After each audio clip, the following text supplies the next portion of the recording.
வணக்கம், நான் Jai Chitra. Welcome to J home channel. இன்றைக்கி ஒரு அருமையான சூப்பரான டேஸ்டான சத்தான ஒரு ரெசிபி, ஸ்நாக் ரெசிபி ஒன்று பார்க்கலாம். ஃப்ரைடு முந்திரி தாங்க, வறுத்த முந்திரி. இது எப்படி செய்கிறதுன்னு இன்றைக்கி பார்க்கலாம். நான் முழு முந்திரி எடுத்துருக்கிறேன். முந்திரியில் நிறைய ப்ரோட்டீன் இருக்குது. நான் தீபாவளிக்காக ஸ்வீட் செய்யறதுக்காக வாங்கின முந்திரியில் ஒரு 200 கிராம் அளவுக்கு எடுத்து வறுத்தேன். முந்திரியை நெய் விட்டு தான் வறுக்கணும், ஆயிலில் வறுக்கக்கூடாது. உடைச்ச முந்திரியாக இருந்தாலும் எடுத்து நெய்யில் வறுத்துக்கலாம்.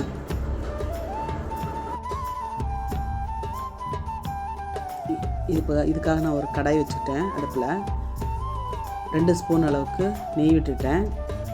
அதிகமான நெய்யும் தேவையில்லைங்க, கொஞ்சம் போல் இருந்தாவே போதும். நெய் காய ஆரம்பித்த உடனே ரொம்பவும் காஞ்சிடாமல் பார்த்துக்கணும். லைட்டாக மெல்ட் ஆகி வந்த உடனே முந்திரியை நம்ம சேர்த்துக்கிறேன். 1 கப் அளவுக்கு முந்திரி எடுத்துருக்கிறேன். இது ஒரு 200 கிராம் அளவுக்கு வரும். இதை நான் கடாயில் நெய்யில் சேர்த்துக்கிட்டேன். இதை நல்லா அப்படியே ஃப்ரை பண்ணிகிட்டே இருக்கலாம். அடுப்பு மீடியம் ஃப்ளேமில் இருக்கணும். ஹை ஃப்ளேமில் வச்சு வறுத்தோம்னா கருகிடும், டேஸ்ட்டாகவும் இருக்காது. மீடியம் ஃப்ளேமில் வச்சுட்டு நல்லா ஃப்ரை பண்ணிகிட்டே இருக்கணும், பரட்டி விட்டுகிட்டே இருக்கணும். ஒரு 10-15 நிமிஷம் போல் பாருங்கள், எல்லா முந்திரியும் நல்லா ஃப்ரை ஆகி வருது, ரோஸ்ட் ஆகி வருது. எல்லாத்தையும் ஒரே மாதிரி கலந்து விட்டுகிட்டே இருக்கணும், பரட்டி விட்டுகிட்டே இருந்தால் தான் எல்லாமே ஒரே மாதிரி கலராக வரும். இல்லைன்னா ஒரு பக்கம் தீஞ்ச மாதிரியும் ஒரு பக்கம் வெள்ளையாகவும் இருக்கும்.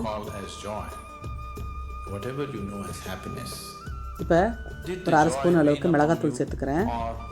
1/4 ஸ்பூன் அளவுக்கு உப்பு சேர்த்துக்கிறேன்.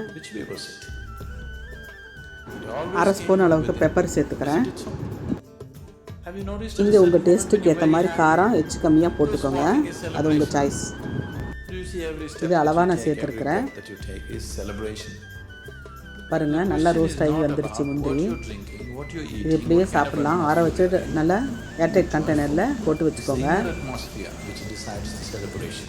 ஒரு நாளைக்கு 4-5 முந்திரி அளவுக்கு சாப்பிட்டுட்டு வரலாம். குழந்தைகளுக்கு நல்ல ஸ்நாக்காகவும் இருக்கும், நல்ல கொலஸ்ட்ரால் அதிகப்படுத்தும். இந்த வீடியோ உங்களுக்கு பிடிச்சிருந்தால் லைக் பண்ணுங்கள், ஷேர் பண்ணுங்கள், கமெண்ட் பண்ணுங்கள். ஜே ஹோம் சேனலுக்கு சப்ஸ்கிரைப் பண்ணுங்கள்.